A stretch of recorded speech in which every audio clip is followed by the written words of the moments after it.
Hey guys, welcome back to my series on Kate Bishop, the best champion in MCOC. And today we are going to talk about Kate Bishop's pseudo-buff immunity. Now, technically, Kate Bishop is not buff immune. She can gain buffs just like any other champion.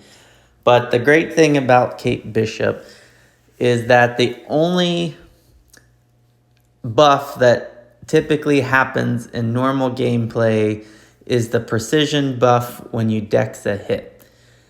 So if you have a play style where you don't use the dexterity, you're not going to trigger buffs in the fight. So in essence, Kate Bishop, you can play her like a buff immune champion when you need to be. But then she can still take advantage of those nodes that give her buffs, like Foresight, for example. When you intercept the opponent, you're going to get a really big Fury buff, and then that's going to greatly increase your Cold Snap damage. So Kate Bishop kind of has the best of both worlds. She can play defenders that, punish you for buffs, and it doesn't really affect Kate Bishop that much. She can play nodes that basically get rid of your buffs and it doesn't affect her damage output one bit. She can do lanes that are designed for buff immune champions, but then she can also take advantage of all those special nodes that give her buffs, or she can also do lanes like buffed up where you have to have 3 buffs in order to do the path. So, champions like Titania or Spider-Man 2099 that are truly buff immune champions. Cassie Lang's a new champion that's buff immune. Those are great champions, but they're not going to be able to have the same utility that Kate Bishop can do. And practically speaking, Kate Bishop could pretty much do any fight that they're capable of doing with their buff immunity as well. So it's just such a cool, kind of clever design by Kabam, and exactly how they designed her, in that any buffs that Kate Bishop gets are passive buffs. So for example, like the passive precision and cruelty on the special 3 that you can get. The passive, I forget whether it's True Strike or True Sense that she gets with her special attacks. Kate Bishop's unblockable with the Crush passive on the defender without getting the unblockable buff on herself. So it was just a really cool design by Kabam that she still benefits from buffs like a lot of other champions, but they're not actually buffs. They're just passive, precision, cruelty, True Strike. So it was a great kind of workaround to allow Kate Bishop to play these defenders and kind of play, these nodes and lanes where you want to be buff immune, but then you're not actually buff immune when you want to take advantage of it. So that's one of the things that I really love about Kate Bishop. And that's one of the things that when you read through her kit, you're probably, don't realize that, or it doesn't come out at you at first because it doesn't say she's buff immune like, pretty much all champions who are truly buff immune say. So you may not even realize Kate Bishop is capable of, playing this way or kind of having this utility as well. And that's kind of what I really want to showcase to you in this video is, Kate Bishop is really good for fights that, punish you for buffs, but then she's really good for fights as well that reward you with buffs as well. So it's such a cool kind of design by Kabam. And I think that's why, truly, she's one of the best designed champions that Kabam has ever done, just kind of based on how everything interacts with her kit. So in this first fight, we have Mojo here. Mojo, in general, there's nothing really, special about the nodes on this fight. He'll become debuff immune when he launches a special attack. For Kate Bishop, you can ignore that because she's going to get her passive stuns off your parry stun mechanic. And then your cold snaps are going to be passive as well. But, with Mojo, when he has his anti-life field active, any buff that, gets nullified, or I think any buff that expires, you're going to trigger degeneration. And you're going to see in this fight, I'm never going to trigger degeneration once. Why? Because I'm actively trying very hard not to dex anything in here, because I know that's the only buff I can activate in this fight is when I dex, his special attacks. So I'm just going to take some hits through the block here. That's okay. Kate Bishop has some very, very good block proficiency. So even some special attacks that you take through the block, they're not going to hurt that much. You can also bring Guardian along on the team if you want to as well. Guardian will provide her 1,250 extra block proficiency. So if you're taking a whole lane where you might take some block damage, then bring Guardian as well. But, you can see he's debuff immune right here. Boom, doesn't matter. Still able to use my parry mechanic just fine. And I have not yet triggered degeneration once from Mojo in this fight. So this is another reason why I said in some of my earlier videos, Kate Bishop is an absolute mystic killer. Probably the second best in the game behind Human Torch. She doesn't have naturally occurring buffs, and so many defenders, mystic defenders, really punish you for having buffs. So Kate Bishop is really good at that. Now here we have a Battlegrounds fight against Man-Thing. So I know when Man-Thing nullifies a buff, he's going to put that poison and that armor break on you. So I went into this fight against Man-Thing in Battlegrounds saying, hey, I'm not going to trigger dexterity in this fight. And if I know I'm not going to trigger dexterity, then no buffs are going to get nullified off of me. I'm never going to get an armor break and a poison on me. Well, what I did not realize, you can see those two little yellow toxic pustule buffs that I have on me, that Man-Thing put on me. I did not realize that Man-Thing can actually nullify his own buffs that he puts onto you. So you're going to see very soon, I'm going to start stacking up a lot of armor breaks and poisons on me very quickly, in this Battlegrounds fight. And I'm actually going to lose a lot of health because of that, even though I didn't trigger any buffs myself in this fight. And I think I finished the fight somewhere with about 50% health because I was losing so much health through the poisons here. Still got through the fight pretty quickly. It only took me about 70 seconds, which is not bad to take down a Man-Thing. But you can see I lost that fight in Battlegrounds because I just lost too much health there. But I found a workaround. She's still a great counter for Man-Thing. This is, I think, an Act 7 fight against Man-Thing. Not really any nodes you have to worry about. I think when you hit him, you can get some armor breaks put on you. But otherwise, it's not too many nodes that are difficult here. But what I'm going to do in this fight is I'm going to put on my neutralize debuffs on him. Or excuse me, my tranquilize debuffs on him. And by putting my tranquilize debuffs, even when he nullifies his little toxic pustule buffs on me, he's never going to actually put the armor break and poison on me. So you're going to see in this fight, I never take any damage from poison. I do get some armor breaks, but those are not from him nullifying. That's just from the nodes on this particular fight. And now that I have my two tranquilize debuffs on him, as I'm taking a 5-hit combo to the face there, he's never going to put any more debuffs. So now I can hit him as much as I want to in this fight. I'm never going to get any more of those armor breaks from the node that's on this particular fight. And now I know that he's never going to put any of his own armor breaks or his poison, debuffs on me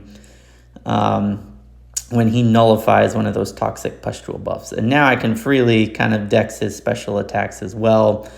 And I don't have to worry about ever taking any poison damage for the rest of this fight.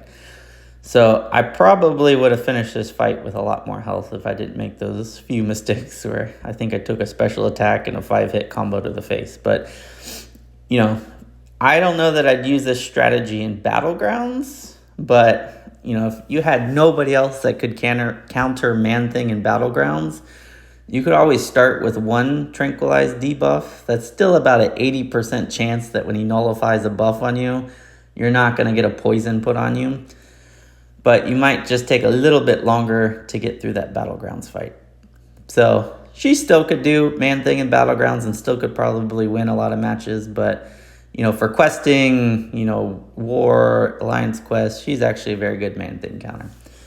So next we have Groot. Groot's on a node called Buffet. So anytime a buff is activated, it's immediately nullified, and he's going to regain 5% regeneration of his max health here. And you're going to see in this fight, I never ever trigger a buff because I never trigger dexterity. And as a result, I never triggered the Buffet node, and he's never going to gain any regeneration in this fight. Now, right here, you can see I was able to completely avoid his special one without activating dexterity. Watch, when I knock him down, I know he's going to throw it.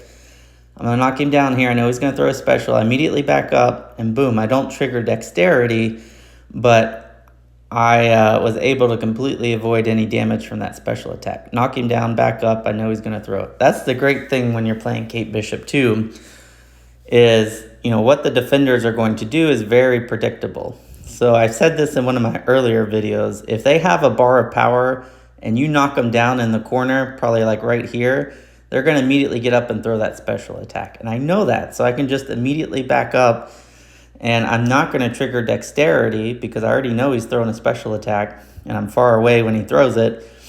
And that way I don't actually trigger a buff in the fight so that he never triggers the Buffet node. So she's very good for, nodes like Buffet. Next up, we have a Venom Pool here. Oh, this is one of my least favorite nodes in the game, Burden of Might. So basically, any buff that we have on you is going to reduce our combat power rate by 15% each. And anytime we activate a buff, I believe it power drains us for 25% of our power. So if you have any champion that has buffs, you're never going to throw special attacks in the fight. The other thing, you can see that little yellow kinetic shield that he has. He's also on a node called Destructive Feedback. Again, Kate Bishop is very good for destructive feedback. I can just completely, ignore that node in this fight because I know if I'm playing Kate Bishop well, he's never going to actually make contact with me because of her parry, evade, stun mechanic. So I can just freely be as aggressive as I want. I don't care if his shield is up or not. I'm just going to easily just bypass the destructive feedback. And you can see now that I have him in the corner, I can just immediately back up because I know he's going to throw this special after I knock him down. Boom. I did not trigger dexterity, but I still completely avoided his special too. Because again, it's very predictable what they're going to do when they're in the corner when they have a bar of power. So I'm going to knock him down. I bet he throws a special as soon as he gets up. Boop. I'm far away. I never triggered dexterity to trigger, Burden of Might in this fight. So, I can just freely, throw my specials just like I would in any, normal situation, despite being on Burden of Might. You can see I never took any destructive feedback. I started the fight with 100% health, ended with 100% health. So Kate Bishop's very good for nodes like Burden of Might. And then next up, we have the Hood. I did show this in my last video on her power control, because he is on a node called Special Bias for his special attack 2, which is harder to evade than his special 1, and he goes invisible.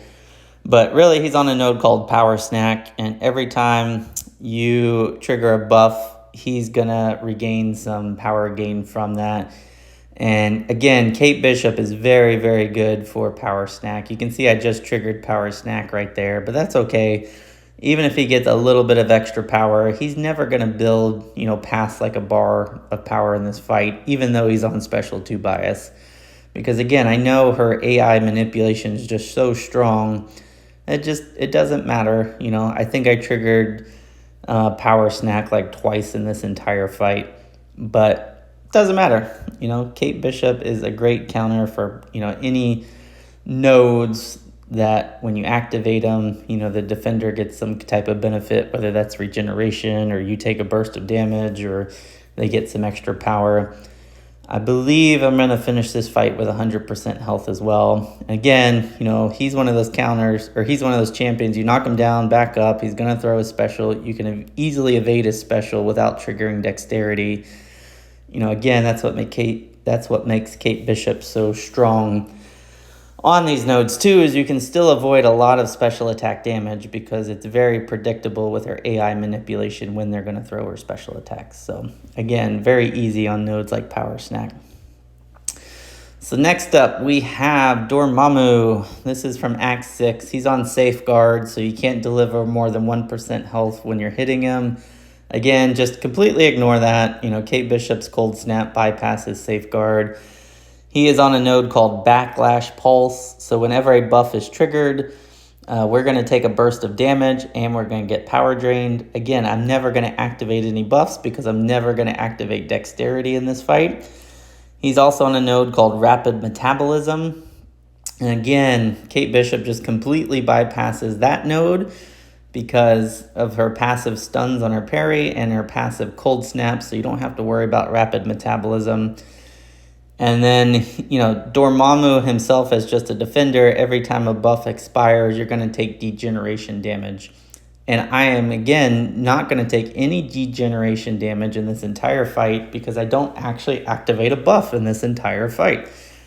So, pretty much makes Dormammu a potato. His special attacks don't deliver that much damage as a whole. And I know he's going to trigger it right there, so boom. He has a pretty easy to evade special attack without ever triggering Dexterity as well. So, again, number 2 Mystic Killer right there. She just completely shuts down Dormammu and his regeneration. So here's the great thing about Kate Bishop. She's not truly buff immune. So here we're on a node called Buffed Up. So we only, in this case, Ultron is only going to take damage once you have 3 buffs or more. So with Kate Bishop, that wouldn't normally be possible. So in this case, I just bring Odin, I put his 3 pre-fights on me, and then I'm always going to have 3 buffs at all times. So she's very capable of doing, fights in general, like Buffed Up, because you're able to use some synergies to get her some buffs. So champions like Titania, Spider-Man 2099, Cassie Lang, by definition, they could never do these lanes or these fights because they're buff immune. And, the other good thing on this particular fight with Kate Bishop is we're able to use our Cold Snaps bypass evade, so you don't have to worry about Ultron's stupid evade mechanic in this fight either. So, that's what makes Kate Bishop's utility so good, is you can play her, to be a buff immune champion. You can also play her if you need buffs as well.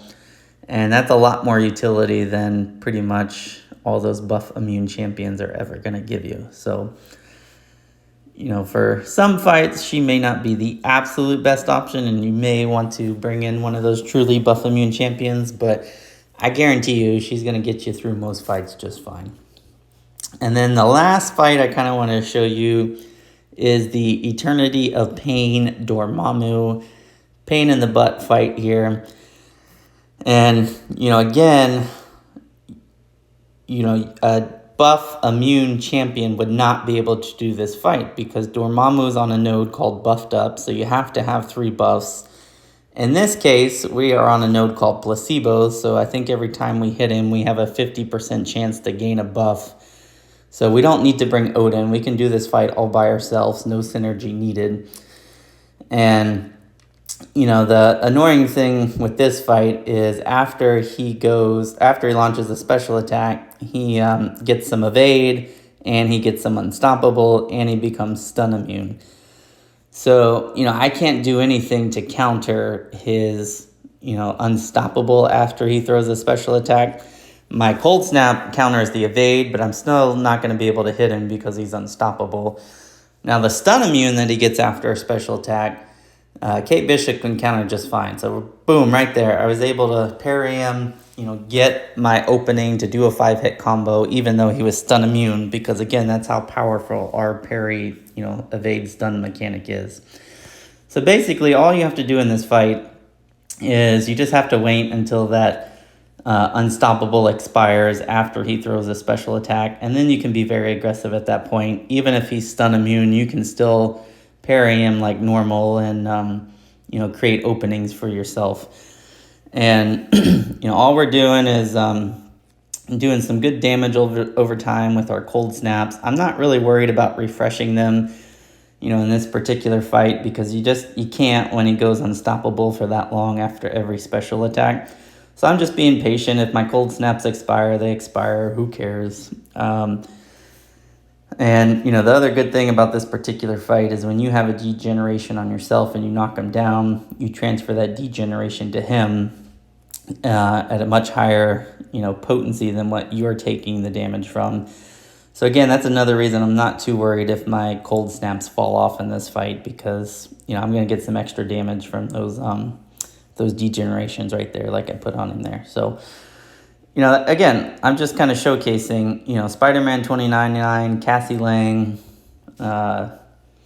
Titania, you know, they're not capable of doing this Eternity of Pain fight because they're buff immune. Kate Bishop is not truly buff immune, so she can still, you know, solo this Dormammu, no problem. So, boom, he's dead. So I hope you get the idea. You know, Kate Bishop is not truly buff immune, but you can play her like a buff immune champion and get all those benefits, but then you still get all the benefits from gaining buffs from those. So it's truly a unique and powerful, you know, utility that she has. So that's it for this video. I think the next video is going to be on all the powerful uses of her Tranquilize mechanic that she has. So we're going to catch you in a future video. Thanks for watching.